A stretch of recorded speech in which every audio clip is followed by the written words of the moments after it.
Saturday, Chiefs at the Las Vegas Raiders. All lines provided, by the way, by BetMGM. Chiefs are 9.5-point favorites.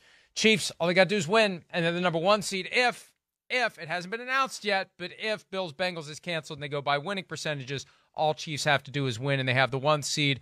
Raiders are done. They're cooked. It's over. 52.5 is the over-under in this one. How many points do you think the Chiefs win by, Chris?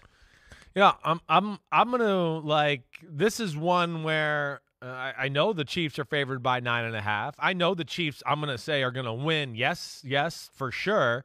But 9.5 for this scenario and everything there, I don't know. I just feel like it's a little much. I think that's what I'm worried about.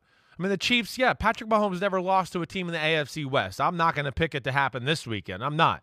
But the way the Chiefs have kind of, for lack of a better way, bullshitted on the offensive side of the ball as of late, I like a lot of what how they look, their physicality, their speed. But there's like a lack of attention to detail and the thing we've talked about before, just the consistent, let me just keep the pressure on the gas pedal and go. We've seen the last 2-3 weeks, they've kind of fallen in the trap of, we're going to win this game. We can coast through this quarter, whatever else. And I feel like some of that's going to get infused into the game Saturday night. Yeah, there's the motivation of the one seed and all that, but they're also going to look at it and go, we're better than the Raiders. We can beat them with a hand tied behind our back. And I think the Raiders are one of those teams, Mike, that I'll classify as, I think, are trying to finish something strong here. They're trying to, build for next year. And I think they got a quarterback with the Jarrett Stidham thing that adds a little extra motivation to show, like, hey, it's Derek Carr was part of the issue here this year. Look at what he's doing here. I'm going to take Chiefs 28-24 in this one. I think Raiders hang around a little longer than they'd like. One of the things that makes this week so strange for me and so difficult to even begin to prognosticate, we don't know how players are going to react. We don't know how players are going to perform for a variety of reasons, including their own personal reaction to what happened to Damar Hamlin. We just don't know. And for a lot of these, I'm just strategically picking one team to win and the other team to cover in the hopes that I'm just right around 500 for both, because I really don't know. And a lot of the things you said I agree with. The Chiefs kind of sleepwalk. They're there. They do just enough to win, but no more than that. They're not dominant. They're not blowing anyone out. They're just getting the victories, checking the box, and moving on. And I feel like that's what's going to happen this week. 30-24 is the score that I've picked. Chiefs win, Raiders cover, because as with so many of the games, not that I ever know, I usually have a fairly strong pasta and meatballs sense for a lot of the games. This week, it's just not there.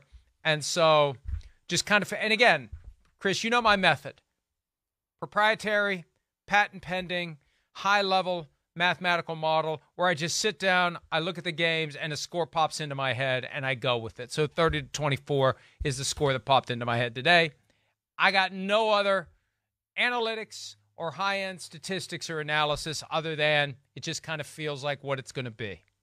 Yeah, listen, I maybe I need to take your approach a little bit more. You are beating my ass, so there's not much I can say there. But to your point, it is a tough week.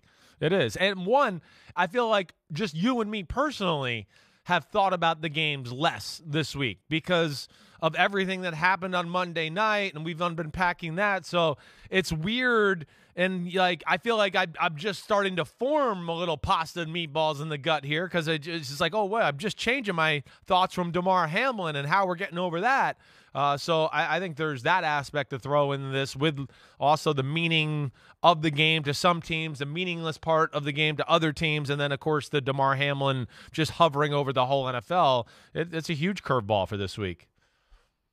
I'll peel it back even a little farther. No power rankings were done this week. No awards were handed out at PFT. We usually do the picks post on Thursday right around noon. We decided to push it until Friday. So I hadn't even thought about these games at all until after PFT Live ended today. Cup of coffee, sit down, look at the games, pick the scores, write it down here, come up, and off we go. That's the amount of thought I've put into it. Watch, I'll go 16-0 this week with absolute minimal thought on who I think is going to win the games. But again, with a lot of these games, we're going to get to them soon.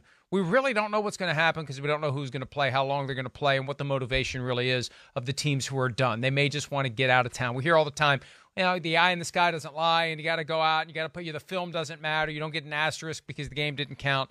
These are still human beings dealing with the collective trauma we've all experienced with Damar Hamlin, and that is a real fact. Thanks for watching, homies. Hit subscribe to see all my unbuttoned videos. You get to see me, Ahmed Fareed, all the big player breakdowns, game breakdowns, player interviews, and my film analysis. So please subscribe. Chris Simms Unbuttoned. Peace out.